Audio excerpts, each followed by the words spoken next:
Olá a todos, sejam bem-vindos ao Arte Culturas. Nesse momento farei uma aula muito especial porque falarei sobre a escultura clássica grega, certamente um dos períodos mais conhecidos e mais importantes, não só da escultura grega, da arte grega, mas também de toda a arte ocidental. E vale lembrar que essa aula ela é extensa, são muitos conceitos metafísicos, conceitos históricos, conceitos formais, portanto, outros vídeos farão parte dessa mesma aula, desse mesmo tema. E este vídeo é apenas um resumo de uma aula bastante extensa, que está aberto, que está disponível para todos, mas desde já eu convido para conhecer o Arte Culturas e as aulas muito mais aprofundadas sobre todos esses temas que estamos vendo aqui. Pois bem, o nosso objetivo aqui é mostrar os fundamentos artísticos e metafísicos da escultura clássica. Não tem como entender a escultura clássica, a escultura grega clássica, sem antes passarmos pelos aspectos da filosofia, alguns conceitos gerais, especialmente do platonismo, que tem muita relação com o pensamento artístico grego desse período. Também é importante vermos que a arquitetura tem relação com as artes, veremos os períodos arcaico, clássico e helenístico, como que eles também têm as suas manifestações tanto na arquitetura quanto na escultura. E eu apresentarei algumas dessas considerações. Vamos ver que algumas obras do Renascimento e posteriores ao Renascimento, conforme eu disse, também têm relação direta com a arte clássica. Podemos ver aqui a Vênus de Urbino, de Tiziano, de 1538, que é uma outra variante tardia da Afrodite de Quinido. Nós vamos conhecer essa obra, vários exemplos de Afrodites dentro da escultura clássica e posteriormente na helenística, nas aulas de escultura helenística, e vamos entender, conhecer um pouco melhor quais foram os modelos que esses artistas do Renascimento se basearam para fazer suas obras, tanto aqui nessa aula como aquelas aulas posteriores sobre o Renascimento em si.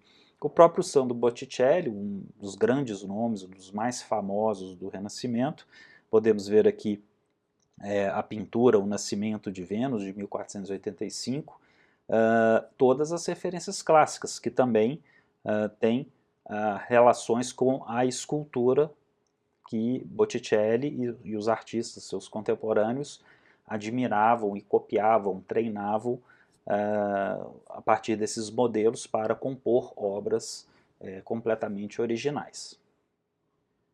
E antes de fazer a introdução propriamente à escultura clássica, vamos recordar aqueles três períodos da arte grega. O período arcaico, que vai de 650 a 480 a.C., então é sim chamado de período arcaico.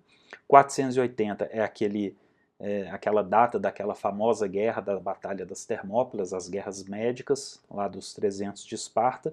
Então 480 foi uma data que a história deixou como uma convenção para uma mudança nos aspectos estilísticos, nos aspectos também culturais da Grécia Antiga. Então, a partir do período clássico, nós já temos um corpo humano mais idealizado, mais próximo de um ideal de movimento, de uma clareza, de beleza física, atlética.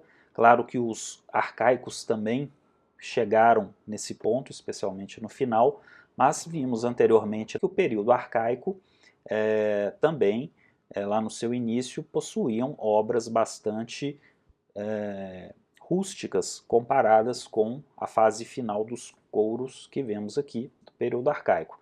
Então, gradualmente, os gregos vão alcançando um naturalismo dos corpos, um idealismo daquele corpo humano atlético, perfeito, né? Então vamos colocar aqui um perfeito num sentido de alcançar uma metafísica, um conceito de perfeição daquilo que seria uma projeção de um homem ético, perfeito, pleno, nas suas capacidades não só físicas, como também intelectuais e espirituais. que se aproxima dos deuses, de um ideal próximo àquilo que os gregos imaginavam de seus deuses, e depois nós alcançamos o período helenístico, que é esse período que vemos aqui do grupo Laocoonte, que eu também comento nas aulas específicas de escultura helenística, onde o corpo humano, ele também atlético, também movimentado, só que agora com muito mais movimento, ele já está envolvido numa teatralidade, em um patos, em um sentimento muito mais exacerbado. Parece que no helenismo nós temos a representação de atores encenando uma determinada passagem das epopeias, da mitologia grega, enfim. Enquanto que o período clássico, esse que vamos estudar agora, nós temos uma forma mais austera, e é nisso que eu vou me centrar agora. Pois bem, não é fácil falar da escultura clássica em poucos vídeos, em poucas aulas, porque os conceitos são muito complexos, eles envolvem noções básicas e até intermediárias de filosofia, entender um pouco do pensamento grego do período, da história do período, para assim compreendermos melhor a escultura clássica. A escultura clássica não é apenas uma questão de beleza no sentido hedonista, como entendemos nos dias de hoje, cultuar corpos, pela beleza dos músculos, pela beleza física, pelos padrões dos desfiles de moda, né? Claro que tem toda uma questão de saúde também envolvida, mas a sociedade contemporânea, ela está embebida em um hedonismo que certamente não corresponde a isso que vamos estudar nos corpos humanos representados pela escultura clássica grega.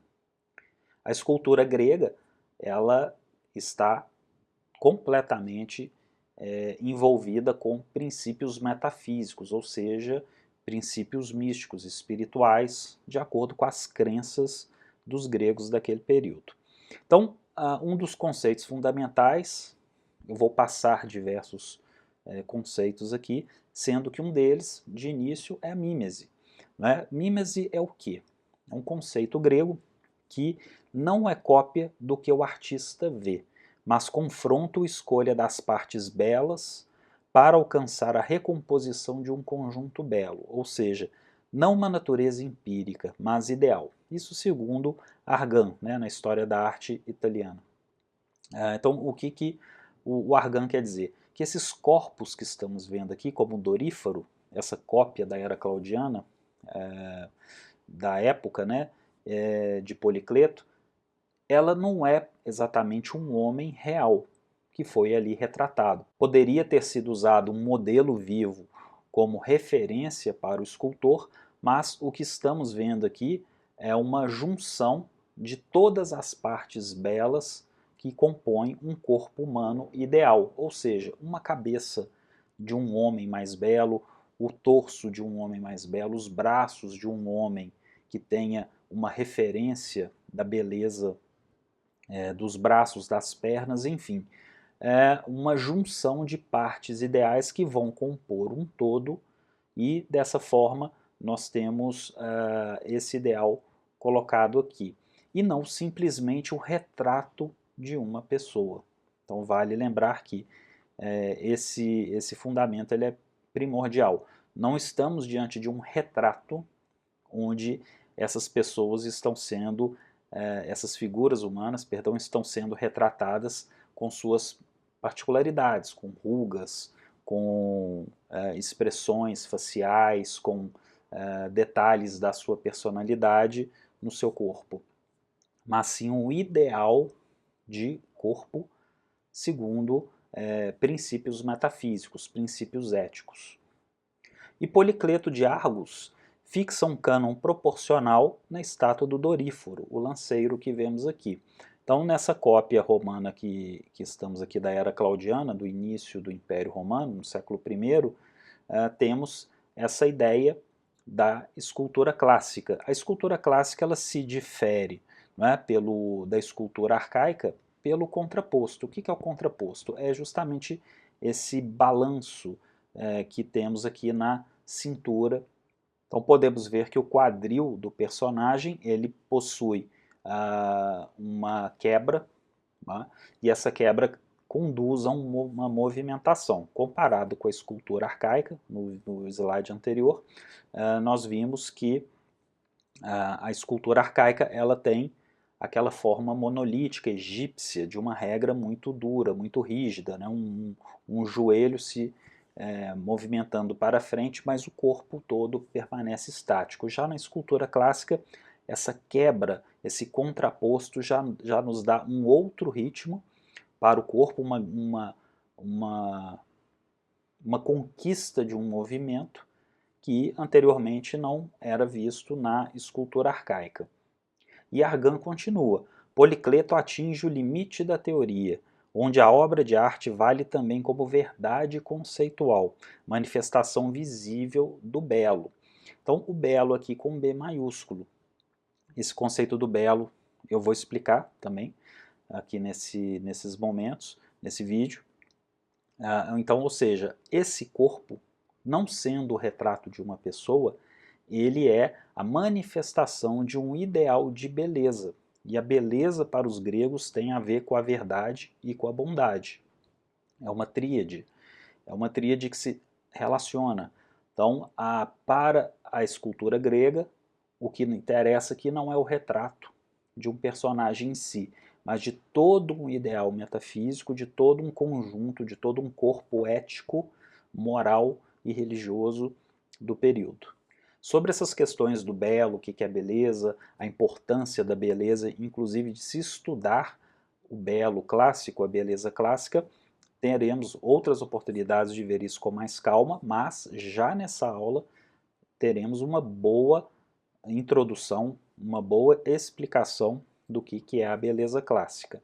Mesmo que nos dias de hoje a beleza clássica esteja desacreditada para muitos, é um debate sem fim nos dias de hoje, é fundamental que se conheça todos esses fundamentos, porque eles são constantemente reativados, eles são reavivados em maior ou menor escala, mas eles são sempre revisitados. Então, por isso que é importante ter uma boa base.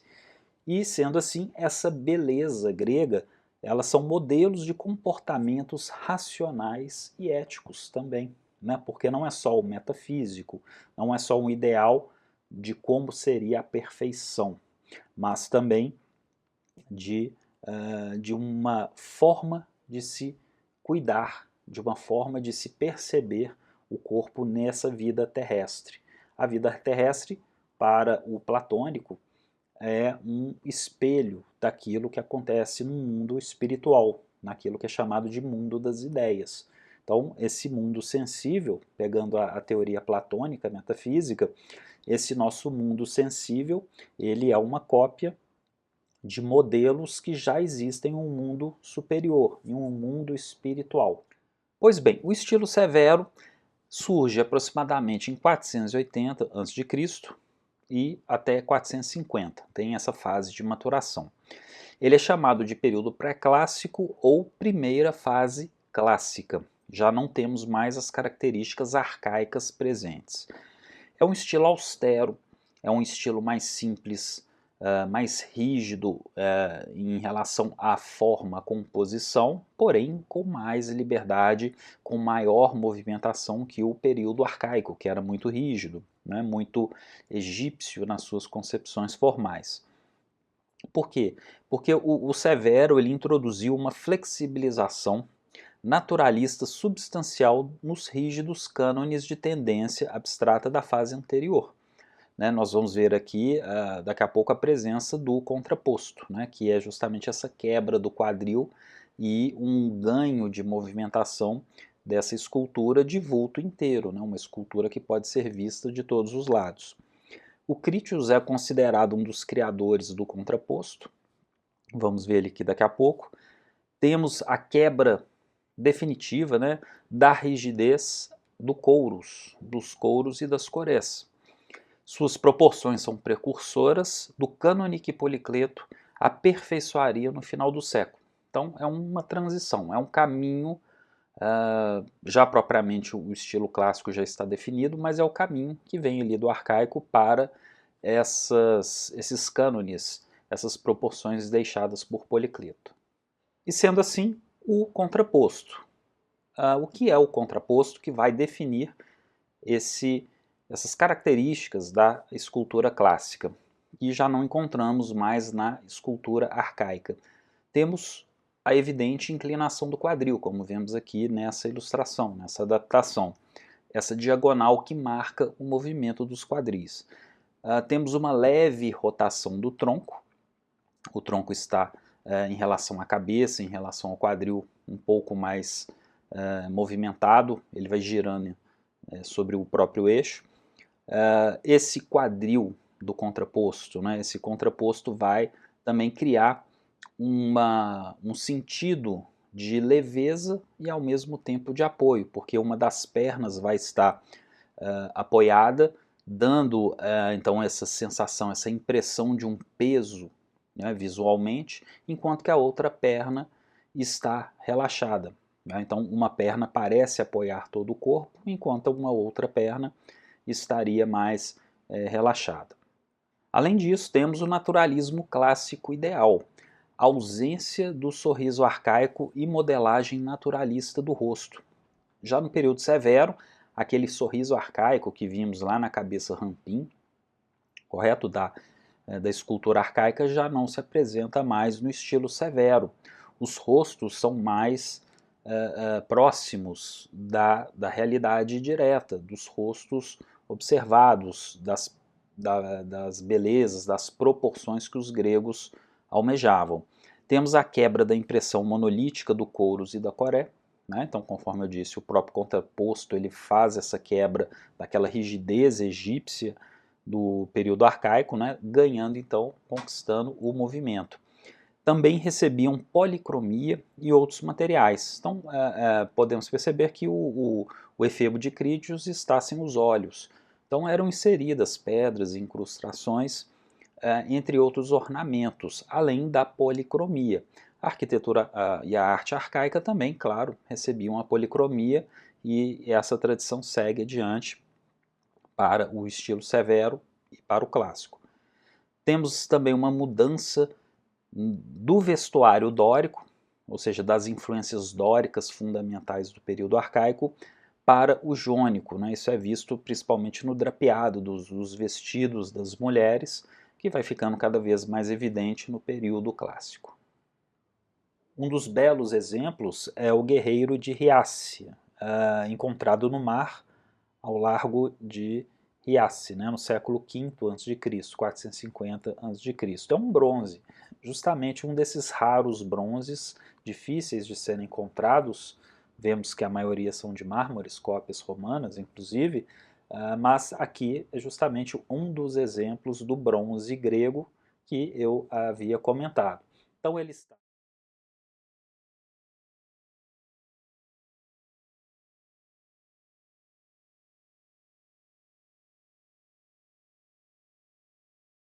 outro bronze famoso, o bronze de Poseidon ou Zeus, não se sabe exatamente, do Cabo de Artemísio, cerca de 460, 450, né, também recuperado do fundo do mar.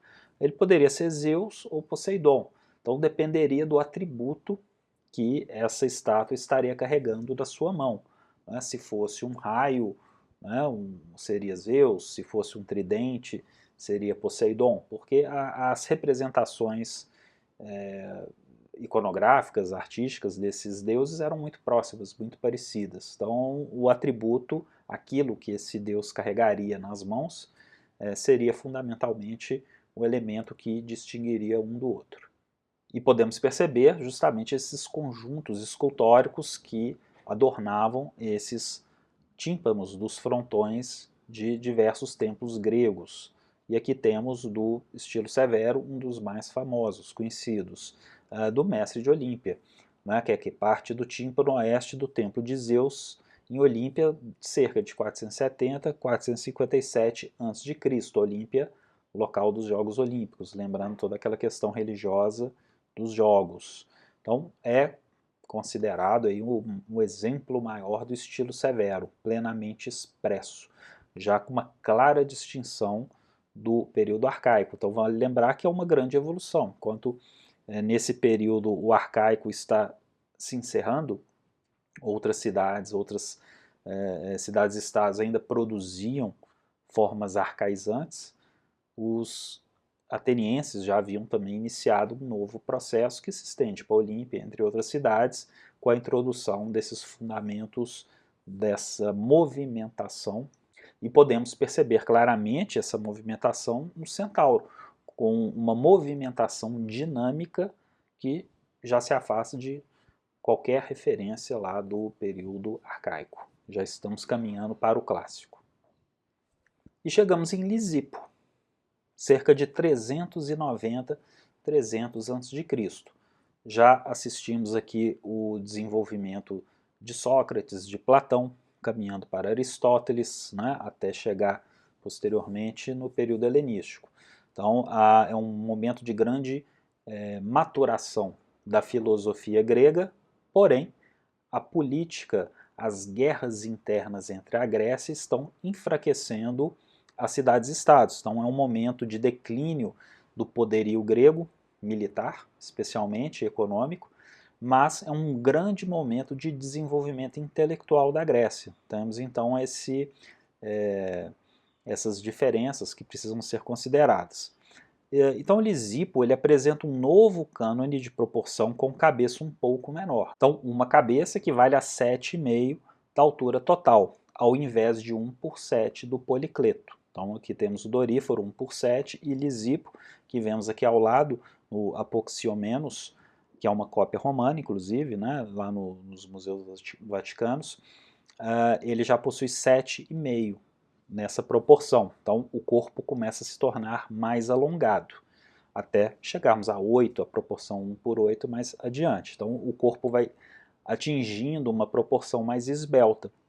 E o mesmo podemos fazer com a arquitetura. Se compararmos o jônico com o dórico, vamos perceber que o jônico mais atual, mais referente ao período clássico, ele tem uma proporção mais alongada, enquanto o dórico tem proporções mais atarracadas comparadas com o jônico. Chegamos num grande momento da movimentação clássica, essa conquista plena da movimentação clássica com o Discóbolo de Miron, cerca de 450 a.C., certamente uma das esculturas mais famosas do mundo clássico. Aqui é uma cópia romana, o original em bronze, e temos o estilo clássico em plena maturidade, a plena movimentação clássica. O atirador do disco, conquista do movimento, né, o Gombrich, o Jenson, vamos pegar os grandes manuais de história da arte, através de diversos pontos de vista e torção. Então a figura está o quê? Girando no seu próprio eixo. Temos uma máxima tensão aí de movimento, ou seja, temos pontos, daqui a pouco eu mostro um esquema para entendermos melhor essa movimentação, como que diagonais são construídas nesse modelo escultórico. O movimento seguinte é sugerido, ou seja, nós temos uma ideia da projeção, né, daquilo que irá acontecer nessa ação. Então tem uma representação de uma ação. Ele está a ponto de lançar um disco. E conseguimos até imaginar esse disco sendo lançado.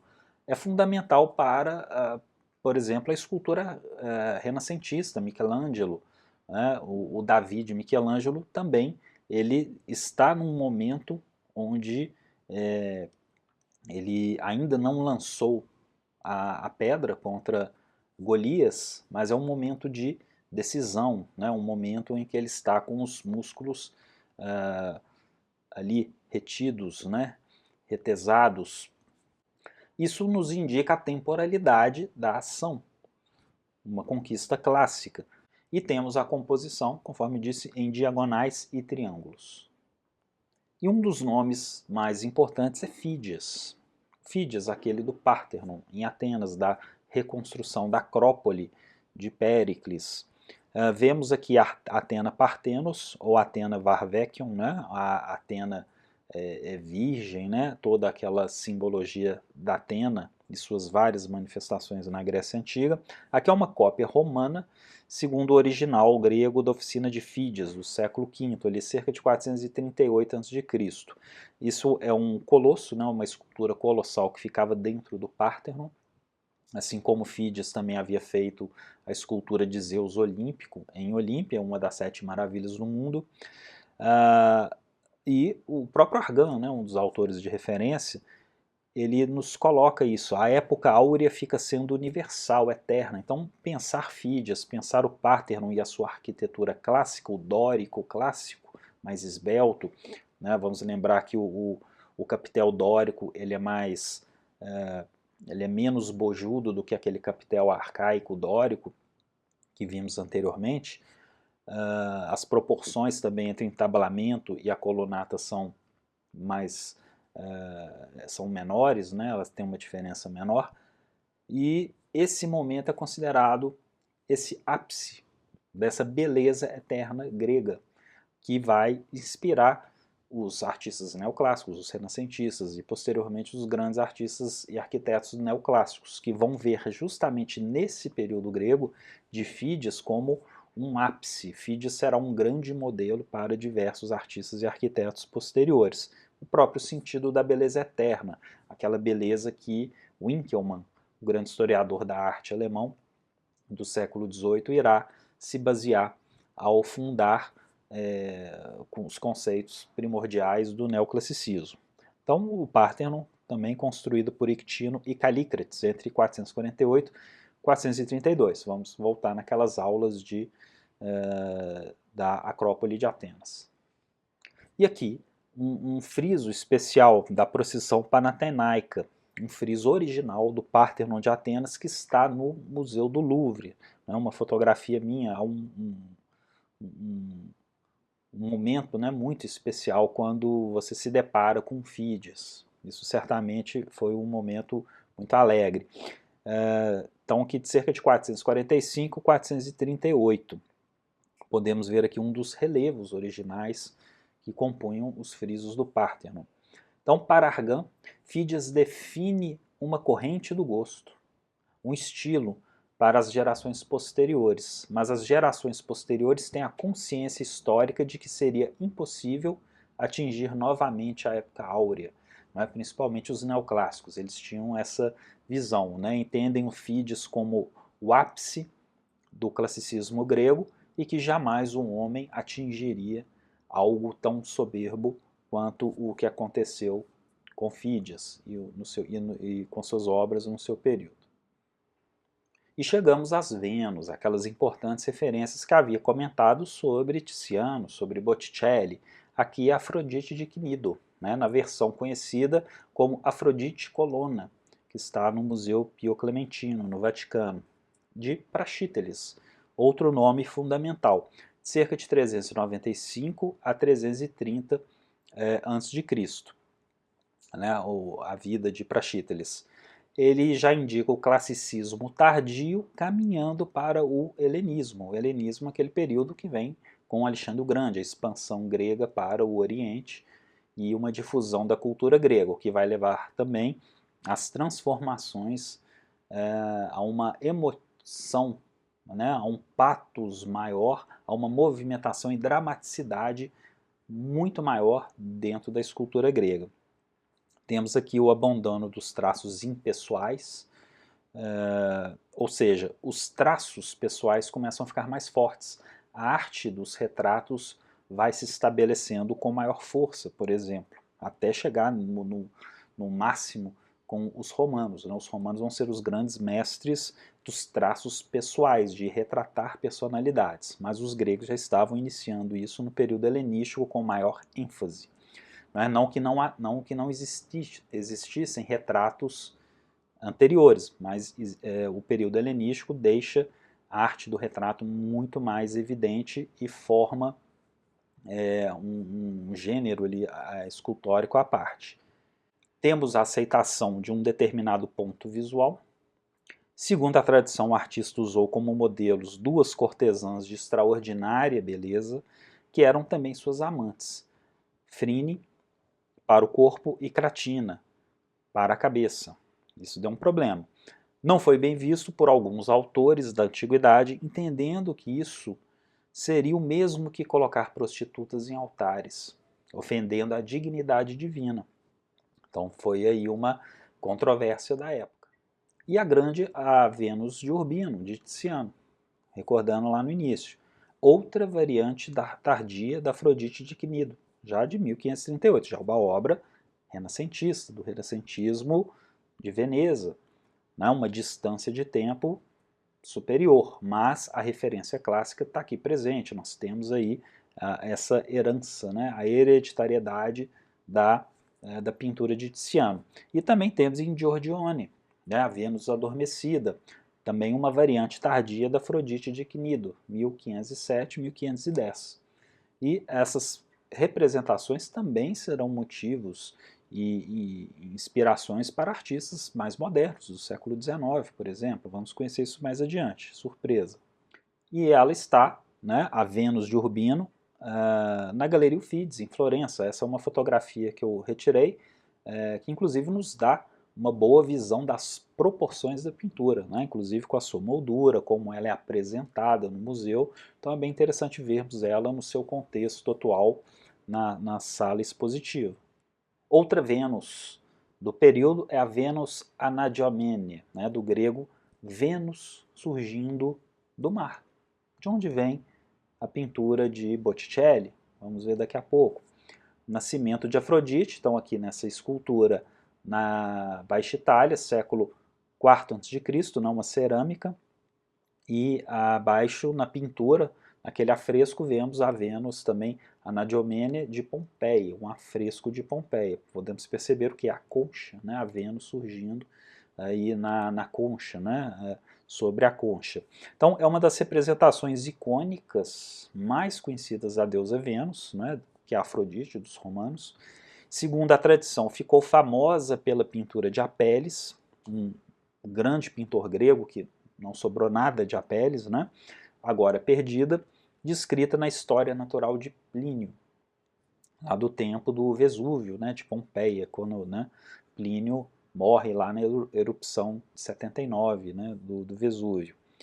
E Apelles, esse grande pintor grego, uma das grandes referências da pintura grega, que nada sobrou, nenhuma obra ficou aí, teria empregado Campaspe, né, amante de Alexandre o Grande, como seu modelo. De acordo com Ateneu, a ideia de Afrodite surgindo do mar foi inspirada pela cortesã Friné, que durante a época das festas de Eleusínia e Poseidônia costumava nadar nua no mar. A concha de Vieira é um símbolo da vulva feminina.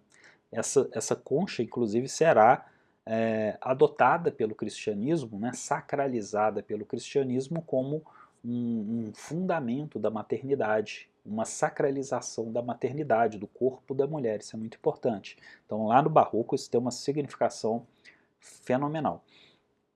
O assunto é popular na Renascença, no Barroco, no Rococó, no Neoclassicismo e na pintura acadêmica do século XIX. Então nós temos esse tema da Vênus sendo retrabalhado constantemente, inclusive até os dias de hoje. E, novamente, eu trago uma fotografia das galerias, da Galeria Uffizi, com a grande obra de Sandro Botticelli, né, O Nascimento de Vênus, de 1485, para vermos as proporções, né, compararmos aí as proporções dos visitantes, dos espectadores com a obra de arte. Então, claro, é uma das pinturas mais disputadas dentro da Galeria Uffizi. Aqui é uma pintura barroca, Nicolas Poussin, grande mestre da arte barroca, o Nascimento da Vênus, de 1635. É a mesma temática, a mesma história sendo aqui apresentada, né? A concha de Vieira, o símbolo da vulva feminina, né? E um assunto extremamente popular, conforme eu disse, daí, da Renascença em diante, né? Especialmente aqui no período barroco. Então, retornando ao tempo, vamos retornar, vimos agora uma das iconografias, né, de Vênus, uma das formas que ela se manifesta na arte, E esta Vênus aqui do Louvre, né, fotografada aqui por Pim, foi oferecida a Luís XIV para o Castelo de Versalhes. François Girardon, escultor do rei, fez dela definitivamente uma deusa do amor, dando-lhe como atributos a maçã na mão direita e o cabo de um espelho na esquerda, referindo-se assim à vitória conquistada pela deusa no julgamento de Paris. Então, aquele momento que antecede aquele acontecimento que antecede a Guerra de Troia. Né? Aqui é a causa de tudo aquilo, né? De toda aquela guerra. Né? Esse pomo da discórdia. E esse trabalho, conhecido por outras réplicas, poderia reproduzir a Afrodite de Téspias, na Beócia, né, no centro da Grécia, encomendado por volta de 360 a.C., já no finalzinho do clássico, né, no clássico tardio, antes do helenismo, ao escultor Praxíteles pela cortesã Ptine. E passamos para essas estelas fúnebres, que são lápides, né, como entendemos hoje, né, mas o termo é estela, né, um grande marco de pedra com relevos. E a inscrição gravada identifica as figuras que estão aqui. À esquerda, Phaimippos, filho de Polixenos, aperta a mão de Minessarete. Dexiose, aperto de mão em despedida. Filha de Hipostratos, possivelmente sua esposa. Então, aqui é uma cena, né, uma iconografia típica do período, né? Quer dizer, existem outras estelas, outras representações com essa mesma característica, esse aperto de mão, né? Essa dexiose. Esse gesto encontra-se em muitos monumentos funerários, desde meados do século IV a.C. Os personagens se multiplicam nas estelas funerárias até formarem reuniões familiares. E caminhando para o fim, já estamos no fim aqui, temos o Apolo Belvedere, e já estamos nessa transição para o helenismo. As figuras vão ganhando cada vez mais movimentação, mais ritmo, mais dinâmica, comparadas com a escultura clássica. E o Apolo Belvedere tem uma procedência desconhecida. Uma cópia romana que vemos, né, era provavelmente da era antonina, de um original grego em bronze, ou seja, aqui nós estamos já no século II depois de Cristo. É atribuída ora ao ateniense Leocares, ativo na fase final do período clássico, ora a um escultor desconhecido do período helenístico. Então ela está ali nesse período de transição entre o clássico e o helenismo, cerca de 330, 340, por ali. Napoleão, fatos interessantes, ao invadir o Vaticano, levou para Paris para o seu próprio quarto. Foi considerado no século XIX a obra de arte mais bela da história, uma das obras, das esculturas que representam, digamos assim, a arte como um todo, assim como a Mona Lisa. Então essa obra também é muito importante.